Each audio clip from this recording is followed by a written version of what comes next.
RD industries IPO. आइए इसका हम कंप्लीट रिव्यू करते हैं। पहले कंप्लीट डिटेल जानेंगे, उसके बाद हम कंप्लीट रिव्यू करेंगे, समझेंगे इसमें अप्लाई करना है कि नहीं करना है।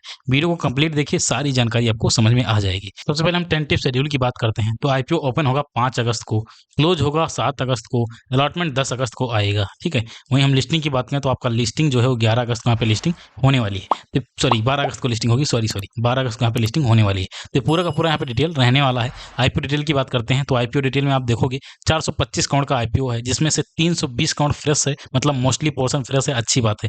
₹2 पर शेयर फेस वैल्यू है। प्राइस बैंड 50 to 53 रखा गया है, अच्छी बात है। 281 का यहाँ पे लॉट रखा गया है, ये भी बेहतर है, बढ़िया है। अब हम बात कर लेते हैं आईपीओ रिजर्वेशन की। तो रिजर्वेशन में आप देखोगे एंकर इन्वेस्टर के लिए 30% का पोर्शन है, क्यूआईबी के लिए 20% का है, एनआईआई के लिए जो है 15% का है, रिटेल के लिए 35% का है, एम्प्लॉय के लिए 0.12% का यहाँ पे रिजर्वेशन रखा गया है। तो ये सारा का सारा यहाँ पे डिटेल रहने वाला है। अब आओ सेक्टर की बात करते हैं। सेक्टर में आप देखोगे कंपनी 1993 में इनकॉर्पोरेट हुई है। कंपनी करती क्या है? सेकेंडरी लेड रिसाइकलिंग इंडस्ट्री है। लेड क्या होता है भाई? पीबी, यानी जो शीशा वगैरह होता है ना, उसको रिसाइकलिंग वगैरह करती है। कि लीडिंग इंडियन कंपनी है। Company end of life energy storage products और नॉन फेरस स्क्रैप को रिसाइकिल करती है। अभी जो पीबी यूज होता है ना, पीबी जानते हो जो लेड होता है, लेड कहाँ यूज होता है?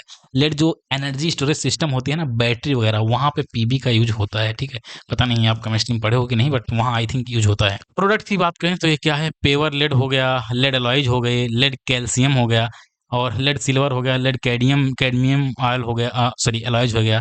एप्लीकेशंस की बात करें तो एप्लीकेशन में कहाँ कहाँ यूज होता है? एनर्जी स्टोरेज में सबसे मेन तो ही है, एनर्जी स्टोरेज में होता है, ई मोबिलिटी में होता है, ऑटोमोटिव में मोटिव में होता है, केमिकल सेक्टर में यूज होता है। तो इन सब जगह पे कंपनी जो है, जो इसका प्रोडक्ट है वो यूज होता है भाई।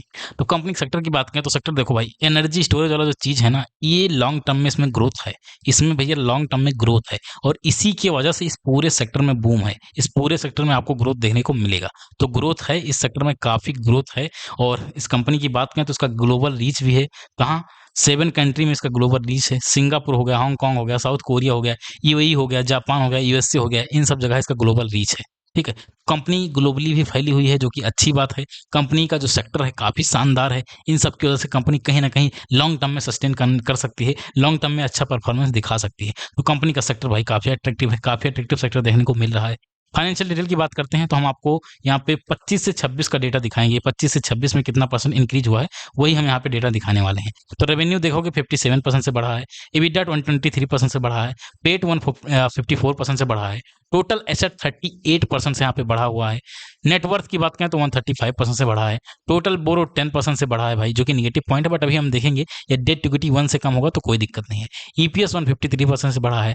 आरओई जो है बढ़ा है 900 बीपीएस, और बात करें आरओसी वो भी बढ़ा है। तो सब कुछ यहाँ पे ग्रोथ देखने को मिल रहा है। कंपनी कहीं ना कहीं फंडामेंटली स्टेब्लिश देखने को मिल रही है भाई। अभी हम और सारी चीज़ें देखेंगे, उसके बाद और क्लैरिटी मिलेगी, बट अभी इतना ही देख के लग रहा है कि कंपनी कहीं ना कहीं दमदार परफॉर्मेंस दे रही है।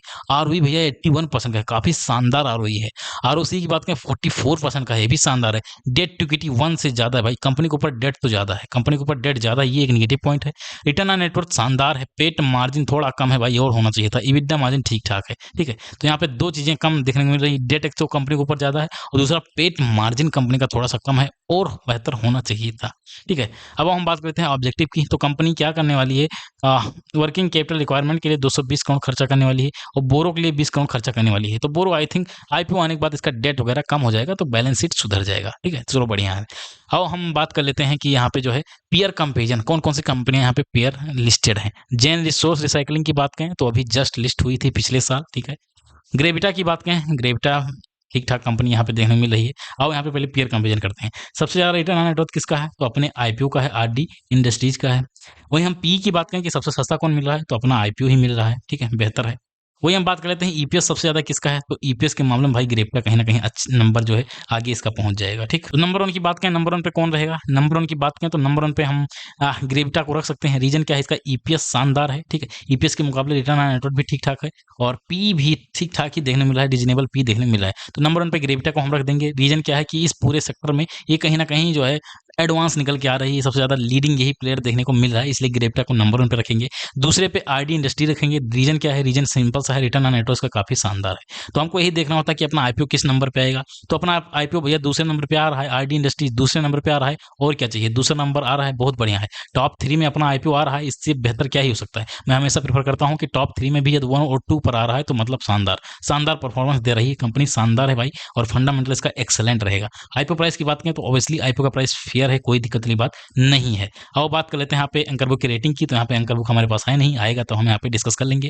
फंडामेंटल क्या है? एक्सेलेंट भाई, स्ट्रॉन्ग, एकदम स्ट्रॉन्ग फंडामेंटल है। फंडामेंटल में कोई दिक्कत देखने को नहीं मिल रहा है। कुछ चीजें हैं जैसे डेट वगैरह ज्यादा है और पेट मार्जिन वगैरह कम है, बाकी सब कुछ सही है।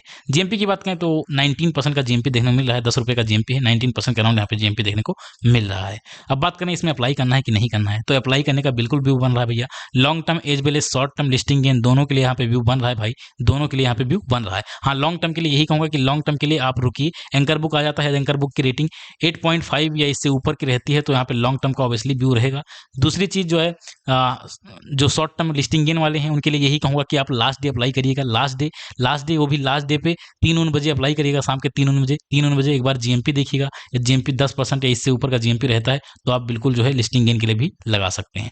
तो पूरा का पूरा यहाँ पे जो है चीजें मैंने यहाँ पे क्लियर कर दिया है। आई होप आप समझ गए होंगे, ठीक है। बाकी लास्ट डे जिस दिन क्लोजिंग रहेगी उस दिन एक वीडियो और लाऊंगा, तो उसके लिए चैनल को सब्सक्राइब कर लो, ताकि वहाँ पे आपको क्लैरिटी मिल जाए भैया कि इसमें सच में पैसा लगाना है कि नहीं लगाना है, ठीक है। तो उसको सब्सक्राइब कर लो भाई, ऐसे जानकारी मिलती रहेगी, आईपीओ की सारी जानकारी आपको हमारे यहाँ पे मिलेगी। तो इसलिए चैनल को सही भाई सब्सक्राइब कर लीजिए, यहाँ पे ज्ञान आपको मिलेगा, आपके ज्ञान में वृद्धि होगी, ये मैं जो है आपको प्रॉमिस करता हूँ। आपको यदि इन्वेस्टमेंट कर रहे हैं, आईपीओ लगा रहे हैं, शेयर मार्केट में हैं, तो आपको ये चैनल बहुत हेल्प करेगा। तो बस आज की वीडियो में इतना ही, मिलते हैं अगले वीडियो में, तब तक के लिए जय हिंद, वंदे मातरम।